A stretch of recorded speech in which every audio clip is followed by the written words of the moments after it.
Lessons in Resiliency. It's my pleasure to introduce Michael Legler.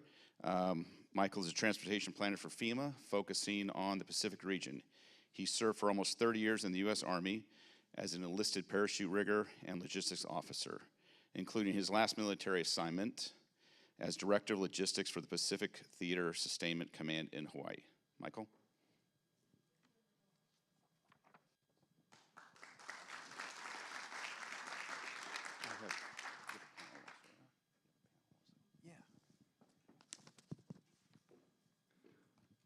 Aloha. Hafa a day. So we're going to have a panel up here. So Rory, if you could come up, please, and Esther. Yes, sir.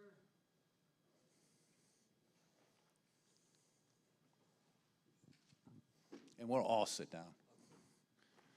So what we're going to do is, Rory's going to talk a little bit about the Port of Guam. Esther's going to talk about CNMI, and then I'm going to show you some pictures, and we're going to talk some story about Typhoons Sinlaku and Typhoon Bavi. So with that, we put the first slideshow up. I think it's yours, Rory.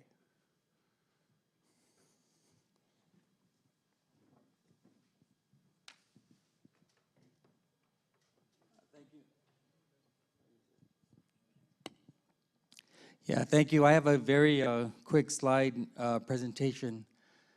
So we just want to go through a couple slides that kind of shares with each of you what we do at the Port of Guam to prepare for storms, what we do during storms, and what we do following storms.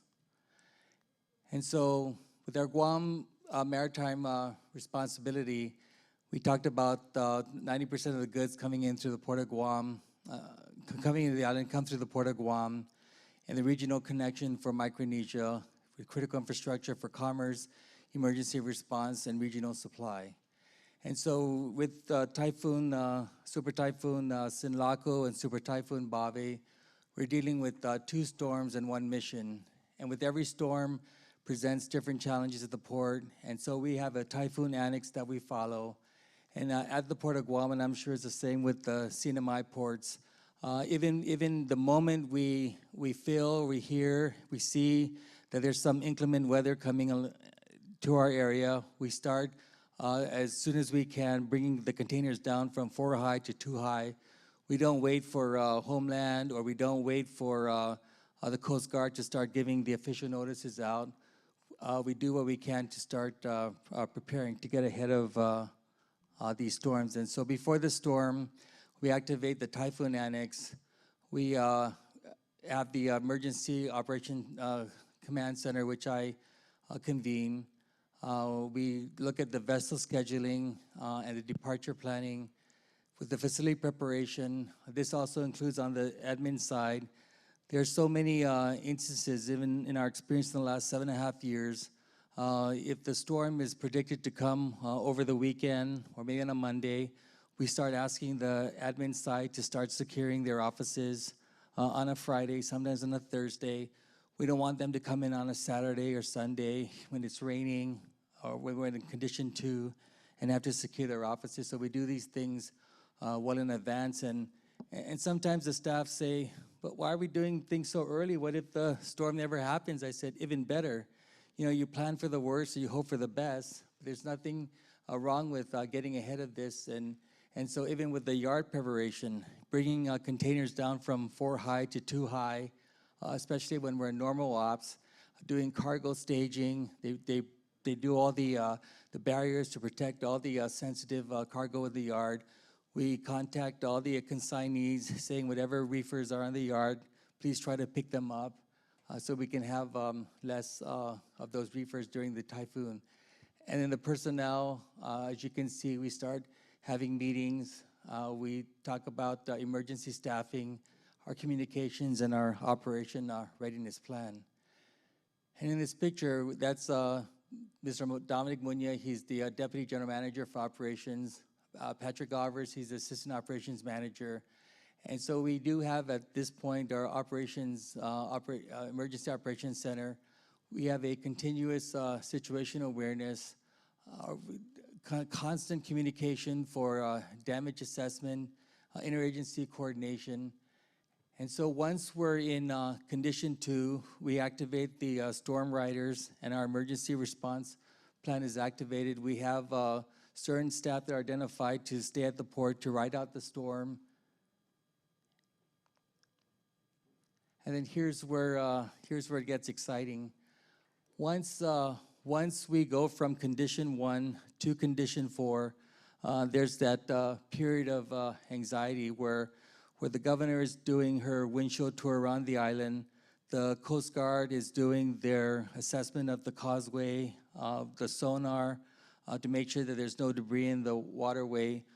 What we have done early on, the first typhoon that we had at the port, is we asked the Coast Guard, well, you're responsible for regulating the waterways and the governor's responsible for the land. Why do we have to wait for you to bring us from Zulu back to Yankee, a normal state? Can we start going and cleaning up the terminal yard? Can we start picking up the containers that flew? Can we start assessing our terminal yard? And they basically, they said, yeah, there's nothing that prevents the port from doing that as long as there's no cargo operations, as long as the vessels don't berth. And as a result, as we weren't task waiting, despite the amount of damages we experienced from Typhoon Mawar, the port was able to operate after 3 days of Typhoon Mawar coming to Guam.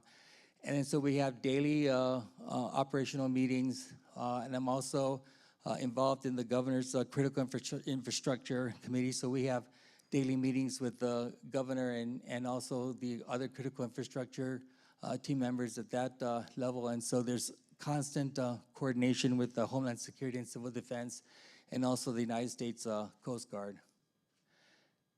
And then I talked about on the terminal side, we do everything we can to open up Gatehouse. Although we're waiting for the Coast Guard to clear the causeway to make sure that that it's safe for the vessels to berth, waiting for the ocean surge to kind of subside, waiting for the gantry cranes to come online. And it's an entire process. They have to dry out all the components, make all those assessments, and it takes a minimum of 3 days for those gantry cranes to come online if all things goes well. But as Michelle and Patrick reported in this last storm, we're still having problems with gantry 6 coming online. And so, but what we have been doing is within 24 hours, we have been able to at least open up Gatehouse and get the cargo that's currently at the port to be released. And oftentimes, we had to resort to the manual releasing of cargoes. And sometimes the old-timers at the port get really excited that they go manual so that the newer employees of the port can experience what it was like when they were discharging cargo the old way. And so that's they always look at the silver lining in everything. And then on the water side operations, I talked about getting the gantry cranes online and everything that comes as a result of that. Here's what I think Michael and Esther want to talk about too, is extending operational capacity. And so because our gantry cranes took some time to get online, and because there was extended vessel operations at the main wharf, we also wanted to do everything we can to support cargo going to the other islands, to Tinian, to Rota. And so when Typhoon Sinlaku happened, the Guam Power Authority sent over 12 bucket trucks to Saipan. And so when as a result of Typhoon Bavi, Guam Power Authority wanted to bring those bucket trucks back. And they couldn't, because there was so much congestion in our main wharf. Matson was looking for space to have the Endeavor berth at the main wharf. And so when Patrick Balan called me to say, well, how can we do this with the availability of the gantry crane, the berth space, I said, well, why don't we think about going to Hotel Wharf? And Hotel Wharf is currently being leased by Black Construction. They have a stick crane there. And so that meant talking to Leonard Ka'ai, asking him to use his crane operator. And that area is not permitted for a cargo handling facility. That meant asking the Coast Guard to do something extraordinary to permit that place right then and there to authorize that kind of activity. And so the vessel was scheduled to berth at 8 p.m. Patrick calls me around 5:15 p.m. and said, "Can you call the Coast Guard? Because it doesn't look like they're going to agree to the operation." I said, "Why?" "Oh, because there's no fire suppression. I don't think the Coast Guard's going to approve of this." I said, "Well, let me call them." So I talked to the Lieutenant Commander, Pete, and I said, "Well, when you talk to the captain of the port, can you just tell Captain Worst that we'll have a standby fire engine there the whole entire time?" Now, I didn't talk to the fire chief at all, but it was a solution that made sense. And he said, "Well, if I can put that in the captain of the port's brief, then I think that she would say yes. But I can't make that decision. Let me get back to you." So that was about 5:30 at the time, and Patrick calls me up. "So is this a go?" So I said, "Everybody's green until it's red." And so that also meant having to call the Customs and Quarantine to get them to be comfortable about having HWARF be a terminal operating facility, which is not. And so everything, all the stars aligned. We were able to have that vessel berth at HWARF, have those bucket trucks offloaded there so they can load back 11 reefer containers and fuel for Tinian. And the next morning, the mobile called and said, "Rory, the Coast Guard asked me to call you to say we can do the same thing to bring fuel to Rota." So when the Coast Guard was making the suggestion that we do the same thing with this vessel here, it's the MV San Jose, I would say, "Oh, if the Coast Guard thinks it's okay, you did it one time, the Coast Guard permitted it, let's do it again." And so you see that this is a very small vessel that we loaded 2 20-foot ISO tanks on it, and that was a sight to be seen. And so that happened. That was much needed fill for Rota, and that was unleaded and diesel to supply the FEMA generators that were there, and it was so critical at the time. And then from there, we always have hot washes and debriefs, and we always try to institutionalize all of our lessons learned, because we're not a perfect organization, and we stumble, we fall, but we pick ourselves up. We have a great team, and we just prepare ourselves for the next time we have to do this. And so we just want to get better and better. And then we document the lessons learned in Resiliency. And I'll just turn over to Mike and be available for any questions you may have. And I know Esther also has a story to tell. Well, let's go back to the HWARF. And you don't have to go back to the slide if we could.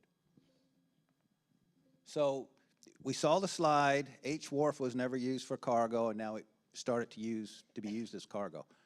What a great story in resiliency of a port, right? We didn't have the assets to do the cargo handling that we needed, so they improvised. And what we heard yesterday was, what was that key word? It was about partnership and partnership finding solutions. And that's what happened. It was a partnership between transportation vendors and port operators. And that fuel, while that's going on, FEMA is getting asked to move fuel by air. And if you've ever done any logistics with air, moving fuel is something you just don't do all the time. However, talking with another partner, the air operator, they actually did have a fuel blivet. So while this was going on, we brought a fuel blivet from Alaska to Wampat. And if this could not have happened, we had an opportunity to fly it by air also. So that's a great news story for the future. There's something else in our toolkit that we didn't even know what we had available until the vendor came up and said, "We can help you with this solution." So that was a great operation there. And I know, Pat, you guys, how long did that take? That took what? Maybe you were done by 9 o'clock that night? Or 9 o'clock the next morning? No, it was done by 6 p.m. she started around 12 noon, and I was on site the whole entire afternoon. I was, what I thought would be pop in and say, hey guys, good job. I ended up staying because the agent brought the wrong gang. Rory, boss, what are we gonna do? We can't access the vessel. Well, I'm gonna wait here, you'll get the right, this was the agent I was talking to. Then it was an hour, he brought the different gang, and then customs couldn't access the vessel. Then customs came back, and then what was 1 hour was 2 hours, and then mobile didn't bring both ISO tanks at the same time. The ship captain said, we can't load it one by one because the waves were like this. And then it got to a point where it was 4:45 and Gatehouse closed at 5 p.m. And so the person in charge of the terminal asked me if I would extend Gatehouse, and I said, why? Would they close at 5? And then they explained to me that they have to physically bring the ISO tanks into the terminal yard, process it, and then bring it back to H-Wharf. And of course, that's the process. So I said, I understand if there was a barcode and you need to scan it physically, but couldn't you just have the paperwork follow? And so the employee just, sir, but that's the process. I know I'm not circumventing the process, but could you just make the paperwork follow? So the employee's supervisor called me right away, and then another level up the chain came to H-Wharf and said, we're just following I know, but make sure the paperwork follows, right? And so it was a big lessons learned for us too, that when you think outside the box, you could still follow all the regulatory requirements, and you don't have to physically bring that commodity from the field terminal yard, drive it into the port terminal yard, have me extend gatehouse operations past 5 p.m. to drive it back to H-Wharf. And it was just fascinating all around. But kudos to our team for wanting to cross every T and dot every I, because that's what I require as well. A lot more to the story than just a picture. But it was all about people, people working together. And then the intangible, the leadership, has to be at the right place at the right time. And that's what made this happen. And we're going to show some more about the bucket trucks a little bit later at some other pictures. Another really good operation that happened at H-Port, or H-Wharf. Esther, you ready for yours? Yep. We can go ahead to the next presentation, please. Half a day, everyone. The theme of this conference is Inafamolik, right? And what better way to show and feel that Inafamolik than to show what Guam has done for Saipan, Tinian, and Rota during these times. So as you all know, we did have 2 super typhoons just a couple of months ago. So one in April, Super Typhoon Sinlaku, and then we had the Super Typhoon Bavi later on in July. So normally in Saipan, when there's a storm coming, we always say, oh, it's going to go to Guam because it's coming from the south. So we kind of like hope, sorry to say, that it was actually tracking towards Guam. But Sinlaku was really moving very slow, very, very slow. And then we knew that we were in trouble because it was tracking to us. And just a fun fact, even though we knew it was tracking towards us, our chairman of the CPA board and myself had a scheduled trip to go to a Routes Asia conference in China. And as you all know, CPA manages both the airports and the seaports. So we said, okay, you know, we can leave and safely say that we leave CPA in good hands with a very seasoned team that will take care. And since we already had all these plans to go attend the Routes Asia, which is very also important to us in terms of increasing our air service, we'll go on the trip. We went, and then the typhoon hit. And we were very confident and very proud of our team for carrying CPA through until we came back a couple of days later. So these Typhoons Sinlaku sat on Saipan and Tinian for 3 days. It was a lot of wind, a lot of rain, and it pummeled those two islands like nothing else. We had very catastrophic flooding throughout Saipan. And then in Rota, even though it wasn't in the path, they also experienced extensive damage, mostly to their ports, which was very important, as they also suffered additional damage in Bavi.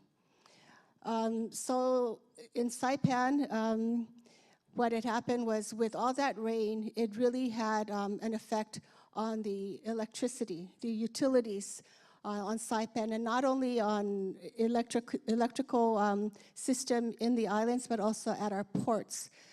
We do have generators, but there are some areas that didn't work because of the water intrusion into our electrical system. Be that as it may, what CPA does, similar to what Guam does, is right after the storm, we do an assessment. And we knew the importance of having to open our ports right away, the importance of opening the airport so that we can have relief workers like FEMA, Red Cross, and all the other relief workers that came. We were able to reopen the airport a day after it was all clear.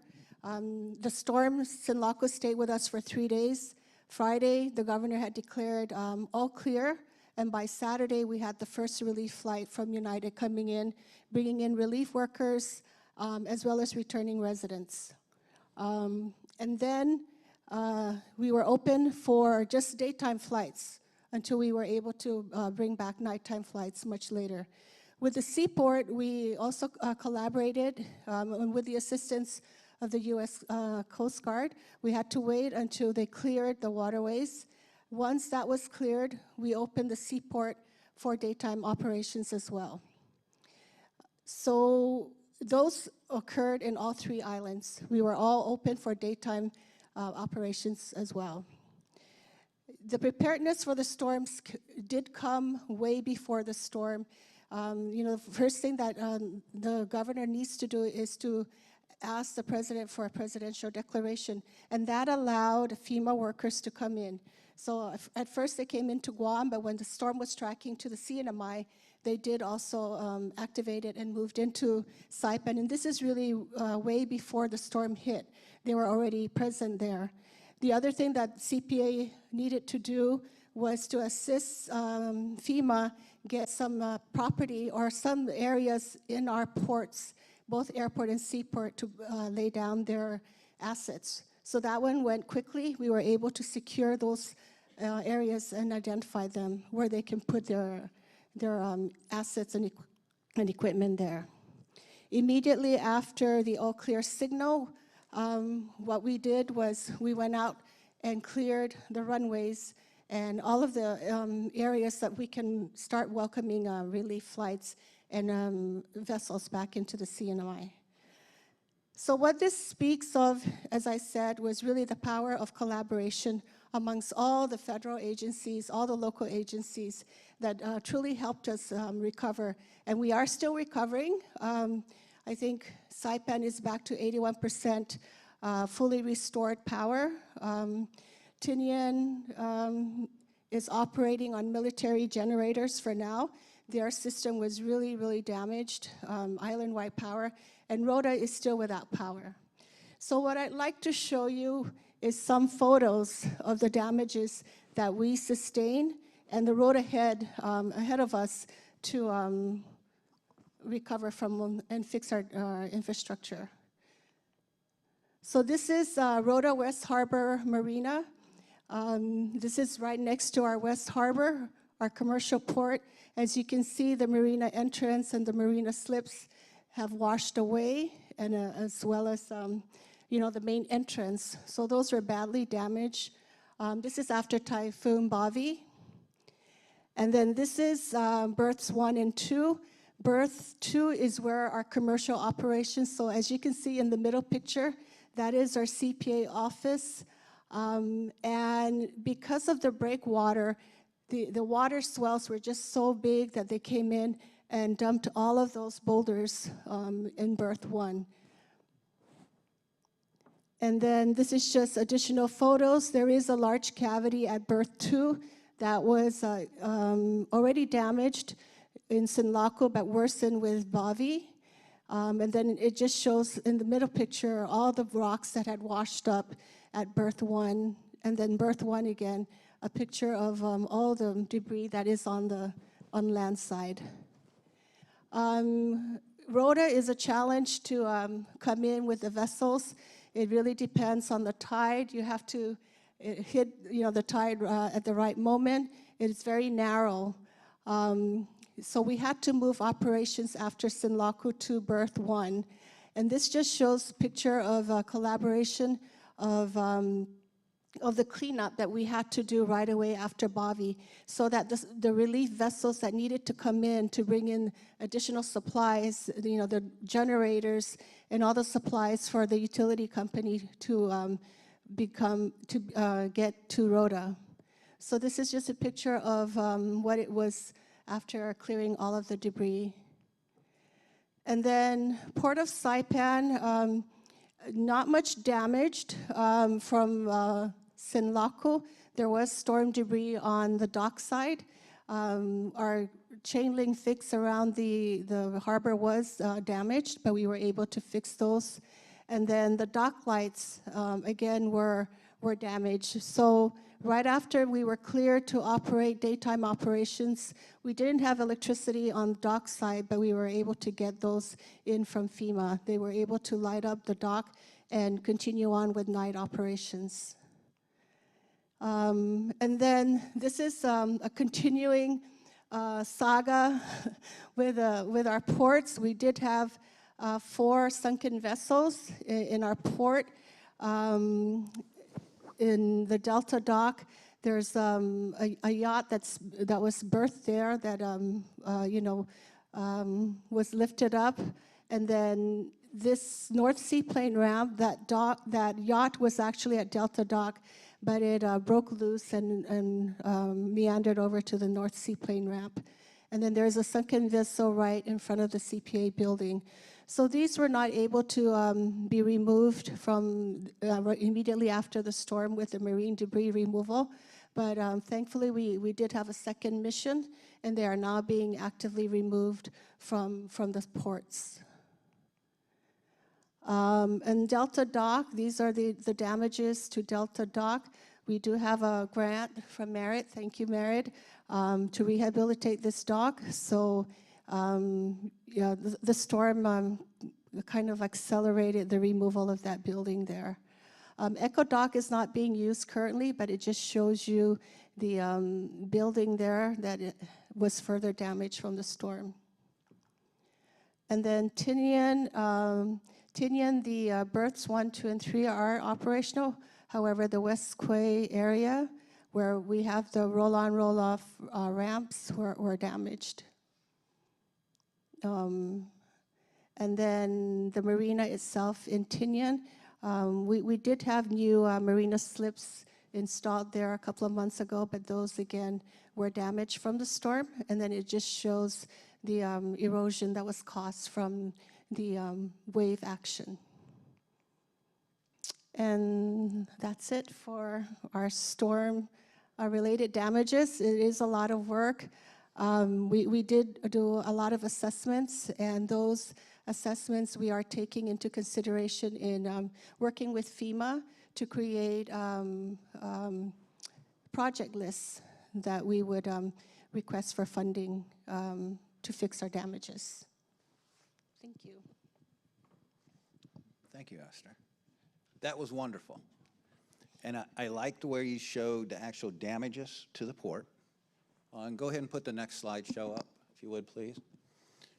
And maybe this will give you a little bit of idea of actually what those ports went through. So it started out on the left-hand side, over here, April, that was Sinlaku, super typhoon, over Saipan, Tinian, a lot of damage. As they're recovering, and we come over here earlier this month, and we have Typhoon Bavi. Again, super typhoon. This one more over Rota, so then it devastated Rota. What you may not know about is about 2 weeks later, you had another storm to the south. And this was, I think it was called 90 West. What this one did, as they were recovering from Bavi, caused a lot of turbidity in the port. So could you talk a little bit about how hard it was, Rory, if you would, to unload at the port because of that southern storm here? Yeah. So, Mike, thank you for bringing it up, because in the first two super typhoons, we never before was the storms, the ocean surge. And so for Typhoons Sinlaku, our biggest vulnerability, first vulnerability is Route 11. And getting access to the field facilities. And so thankfully, we have a tenant at the port, Black Construction, Leonard Kai. He agrees to have his payloaders on standby. So most immediately, he works alongside Department of Public Works, and they clear the road. With Typhoon Sinlaku, and the governor was there at 6 o'clock in the morning with Black Construction and with Department of Public Works. They started clearing the road, and then they had to suspend operations because as they were clearing the road, the ocean started bringing the boulders and the sand back up, and so they stopped. They had to come back. Same thing with in the preparation for Sinlaku. The National Weather Service, they were telling the Homeland Security they don't think that they were going to have that kind of problem again for this go-around, but then we did. And we saw all along the East Agania Bay up into the port area. And if you go to the port right now, you'll see remnants of that. There's still the boulders, the sand. Public Works is doing what they can to clear it up. And that's what we're experiencing right now. So there is a ask before FEMA and the Army Corps of Engineer to try to redesign that seawall to make sure that future typhoon and storm surges, we don't have that problem. And this was unprecedented, to have 2 super typhoons within 3 months? Yeah. So something to think about with your port. And then you asked when they were offload, and I want to correct myself, it was the Glidey that brought in the 12 bucket trucks. And even the GPA employee that was there to clear the bucket trucks, he said in all of his years working for Guam Power Authority, he just has a whole new level of respect for everyone working at the port, but particularly for everyone working in the shipping industry, because he never seen anything like it. These bucket trucks, it wasn't a roll-on, roll-off operation, because it had to be put on crane individually by stick crane, and they had to be taken off by crane. And so the vessel was like this, and the winds were so strong, and you could see the bucket truck just flying in the air. And it was a nighttime operation, and so all the employees were working on Black Construction's light plan. And so it was a sight to see. And all in a safe environment, of course, if OSHA's listening. well, since I'm on this slide, I'm just going to stay on this slide right now. So part of resiliency is how you communicate your resiliency and what you're doing to the rest of the community. And I believe that's part of your sit rep you do. I took that off. And when you do your updates, I guess, how often do you do those after a disaster? Well, we do daily updates, particularly after the Coast Guard sets the conditions of the port.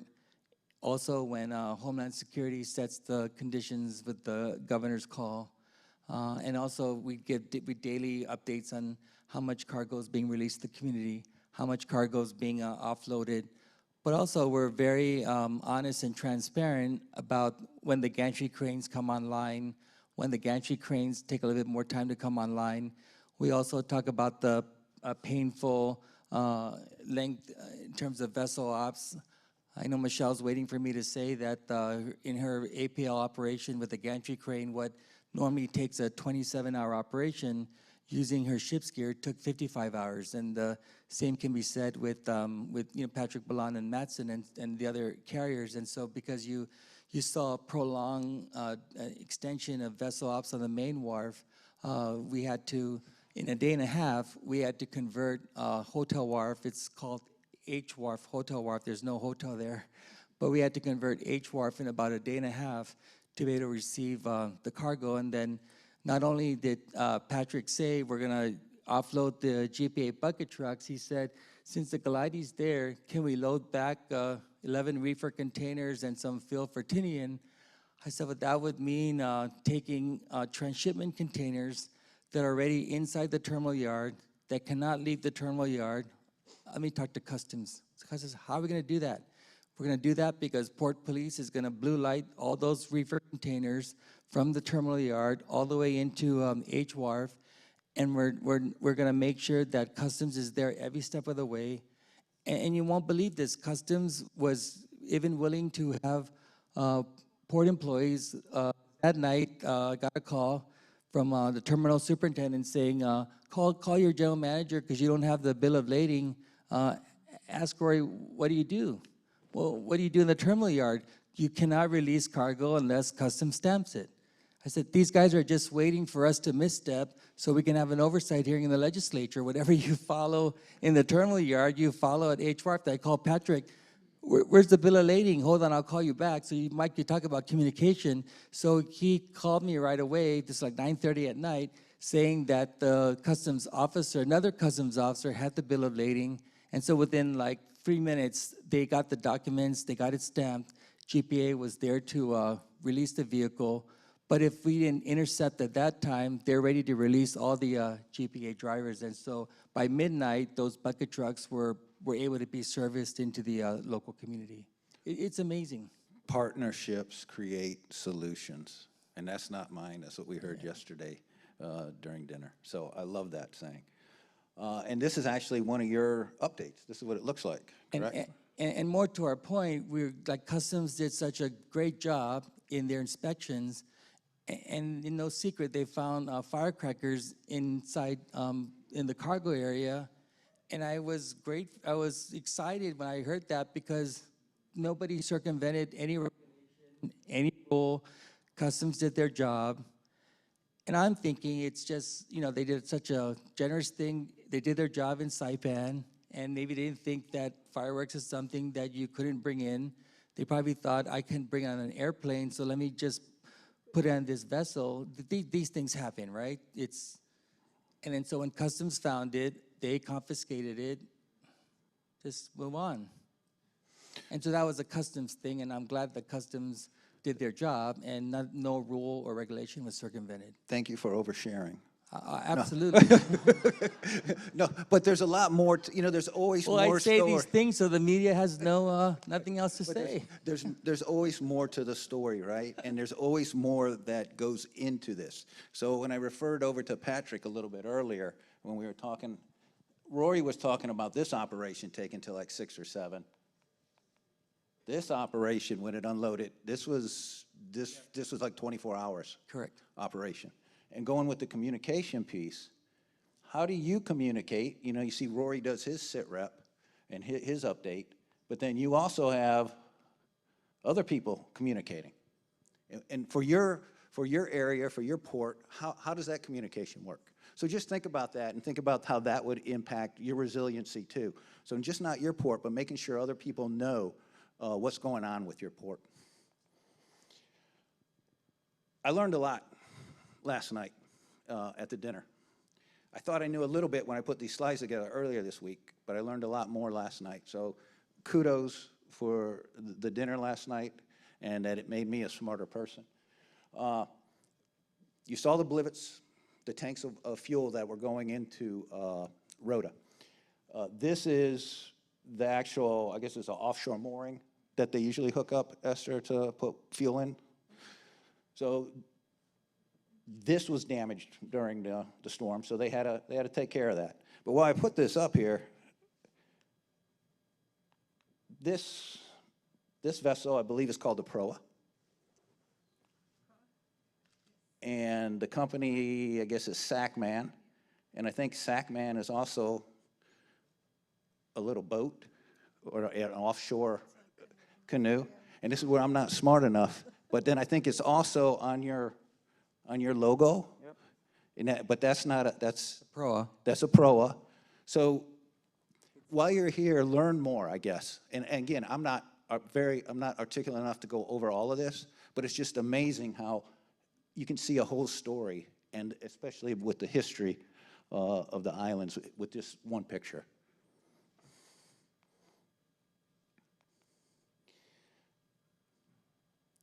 Good news story. So, Esther, Albert, yeah, there you go. I am impressed at how fast you got those ports open after not one but 2 super typhoons. So what you see here is a really interesting story. During Sinlaku, one of the first things that the CNMI ordered was poles, power poles. So there's concrete poles came from CNMI immediately, but then there were also poles. These poles came from Mississippi. And I'm like, Mike, why are you showing me these poles from Mississippi?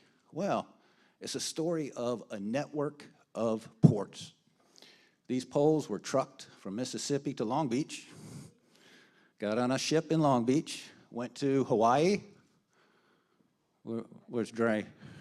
Dre went to Hawaii, came to Guam. From Guam, went to Saipan. And then from Saipan, this was last week, delivered to Rhoda. So what an amazing story of the community of ports going all the way from California to get into Rhoda. So you didn't know this was going through your port. I'm sure you didn't know this was going through your port. Dre, you didn't know this. So something that it's just a blip. It just happens, but you do that every single day, yet it can have a really big impact at the other end. Oh, here's another one, kind of the same theme, and I know you're saying, Mike, that's a plane. Well, Esther, you do airports, so that's good for you. That's your airport. This is a communication tower. It was donated by some communication company in Texas, and we were going to fly it for Sinlaku. Well, lo and behold, someone gave us the wrong weights and dims, especially the dims.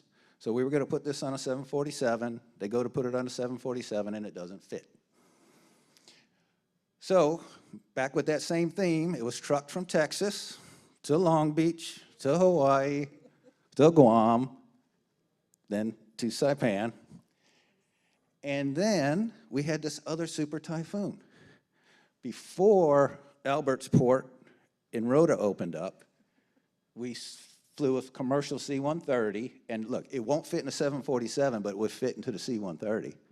So we put this communication tower into the C-130 and then flew it into Rhoda. But that same theme, a network of ports getting a final piece of equipment to a remote island in the middle of the Pacific. These are just some other, mostly air, but you do see the Gallade over here. To the, let me go back, hold on. Over here. So you saw it with the bucket trucks, but this was going to Sinlaku, so you see water tankers and a whole bunch of generators. Now these 2 water tankers during Typhoon Marwar were flown here from Dallas-Fort Worth. So this time we were a little bit better. We already had them pre-staged, so we just had to put them on a ship and then to send them to Saipan. One more back. I got to just show you this. This is something we're never going to do again. All right, so this is a really great idea, and it should work, but it just doesn't work. So it's an LCAC. So that's a military landing craft, some kind of cushion ship, right? Air cushion ship, right? So we put generators on there, and we were going to send them, I think, to Tinian for Sinlaku. Well, you know, I guess it's a bumpy ride. The generators got banged into each other, so there were some damages to the generators. And when they got there, they had salt water in them. So something we're not going to do again. It was a great idea, but just the wrong, it just wasn't the right equipment for us to put generators on. But we will send stuff by air until the ports are open. So that's why it's so important that the ports get open. We can move so much more cargo by ocean than we can by air.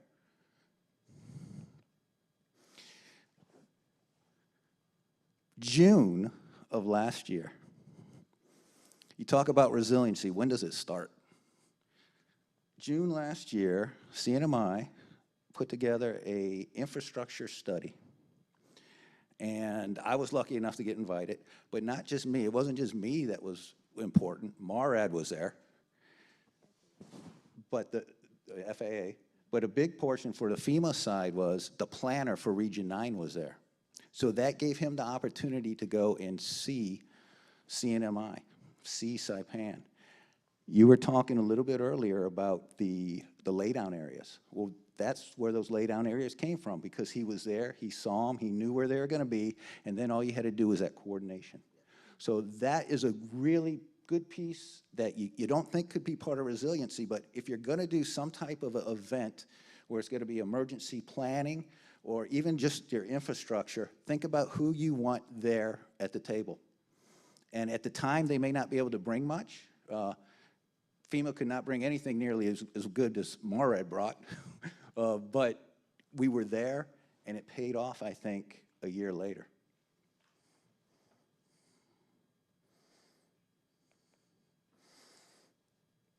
Good news story, and I'm going to tell you it's a good news story, Esther. So during Typhoon U2, I wasn't with FEMA, so I wasn't there, but the jet bridges were damaged, heavily damaged. Then they just rebuilt them last year. We installed 3 new ones last year. We installed 3 new jetways last year. And they're still standing. They're still standing, but they're damaged.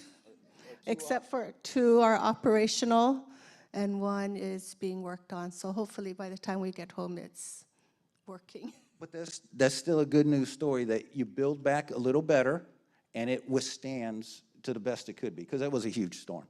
So this was during Sinlaku, and they actually used this. This is where the military and the commercial C-130s came in, and they would do the unload. So that was a lot of the food, the water. How many more minutes? 2, oh boy. Okay, we'll skip through. Other ways we take it in, we also had a barge for Sinlaku. So this was a dedicated barge. Those were the bucket trucks. We saw bucket trucks coming back on the Gallade. Those are bucket trucks going to Saipan for post-Sinlaku. Ports. A port is more than just a port. It's also the community that's around the port. That crane is at the port, and it services the port of Rota, but it also helps the community. So I believe this is their medical facility in Rota, and this crane that usually is at the port had to go to help put these backup generators in, to get generators in there. So going back into how your port can help the community, just think about that. Yeah, using resources that can help other places. I got 1 minute left. 1 minute, all right. We'd already talked about the telephone poles. During Typhoon Mawar, this was the biggest truck that we could get into Rota for some reason, and I think maybe it was because of the crane. And now during Sinlaku, or actually after Bavi, this is the biggest truck we got in. So this one was like 28,000 pounds, so much bigger, and I think it was all because they received this new crane. And those are those telephone poles from Mississippi that went through Long Beach, that went through Hawaii, that went through Guam. We got a lot smarter. I'm going to take an extra 2 minutes, sorry. So partnerships creating solutions. So during U2, we flew a lot of items in. Used the Antonov's 124s. Then to now, they've gone up about tenfold in price. So because of the Ukraine war, they're one, not very available, and 2, really, really expensive. So going into Sinlaku, we started thinking ahead of time and let's send more stuff by ocean. So you see these poles that were moving, and these moved from Guam, these flat racks. Basically, this is roofing material. As soon as we saw as soon as Sinlaku hit, this was moving from Hawaii already to Guam. And then we ended up just moving it forward from Guam to Saipan. Until your ports are open, we got to send stuff by air, though. So we actually flew this, but this equipment you brought in came in from Sinlaku. So it was already on ground in CNMI and Saipan. So then we just had to fly it from Saipan to Rota. Going back with the ocean theme, we did have a L100. It was dedicated to us that we were flying 2 to 3 times a day for the last 3 weeks. That ended last Friday, and now we've moved to ocean. So now this was the first shipment that we did ocean, and it's going into Tinian, and I think it'll be there. When's it going to be there, Melissa? Tomorrow, thank you. Takes a little bit longer, but the sea locks are open, and your ports are working. We already talked about the water tankers that we moved in. I could talk about these. Oh, I could go on for another 10 minutes. But during Marwar, so what you don't want to do is be on a panel with me. Because if you're on a panel with me, that means you had a disaster. So the last time me and Rory were on a panel, we were in Long Beach, and it was post-Marwar. And now, Esther, now you're with us. You're part of the team. But these are the same generators that were here during Marwar. And this is when they were in Saipan, and now they've already gone back to Long Beach, back to Hawaii. And they're back at the distribution center, Hawaii. I'm going to close. Well, first of all, did Marcelo show up? Okay, so Marcelo Esperon is the FEMA distribution center manager here in Hawaii. Pat alluded to it a little bit earlier. If you don't know, there's a distribution center here in Hawaii, in Guam, sorry, and he has about 2 million meals and about 2 million liters of water. He's got a whole bunch of generators. He's got those water trucks that you saw, and he's got some other items. So it's really important to know that if something happens, it's already pre-staged. It's already here. And with that, we're going into just now the peak of the hurricane season. And I took this snapshot last week. And last week we basically had 2 ongoing hurricanes. And this was Dolphin before it became Dolphin. And now it's a super typhoon. So we'll see what the rest of this year brings. And no time for questions? No time. Anyone got one question? I guess either Rory or Esther can answer this, but I was thinking about this when Rory was doing his presentation, because you have your pre-typhoon checklist you go through. You start locking down the port. But I was just curious, looking at this, have you ever had a storm where the typhoon forms so close to Guam or the CNMI you have virtually no time to react, and how that changes those preparations? Yeah, I think it was Bavi. Sinlaku, we had a little bit more time, but Typhoon Bavi kind of creeped up on us. And so it happens where we have, like Mawar, we had a little bit lead time. Maybe if I can remember correctly, maybe we had 3 days of prep time before we started. Seeing the National Weather Service come out and advise the community that they have some kind of weather thing that they're tracking as like a 94 invest or something. But we already started to track these things, internally. Bavi, I think, we didn't really have as much lead time as we did with Sinlaku, and we were also having vessel ops at the time, and so, that's where it gets more expensive for us in terms of operations. If we have normal ops, meaning there's no operations at all, then we can start bringing the containers down to from 4 high to 2 high. But if we're doing vessel ops, and then we have to prepare for typhoon preparation, that just means that the guys have to stay back, finish vessel ops, then start doing typhoon preparations. And that includes preparing the gantry cranes, and they lock down the cranes, they shrink wrap the generators, do all kinds of preparations going above and beyond to protect those generators, which is why to start those generators up, it's a process, right, Gus? And so it's just a timing of it all. And it just, we just don't, sometimes we have time, like what Esther reported with Sinlaku. They thought that it was going to come to Guam, so she said, yeah, so she went to China with Bart, thinking, okay, Guam can handle it, but but then at the last minute, it just went north, and unfortunately, it went. And then with Typhoon Sinlaku, it was going Saipan, and then it just kind of went south, and it went to Rota. So but for us, we always, all of us, we plan for the worst and hope for the best, and all we do is hunker down when the time comes. Yeah. Thank you, Rory. Esther, thank you. Thank you, everybody.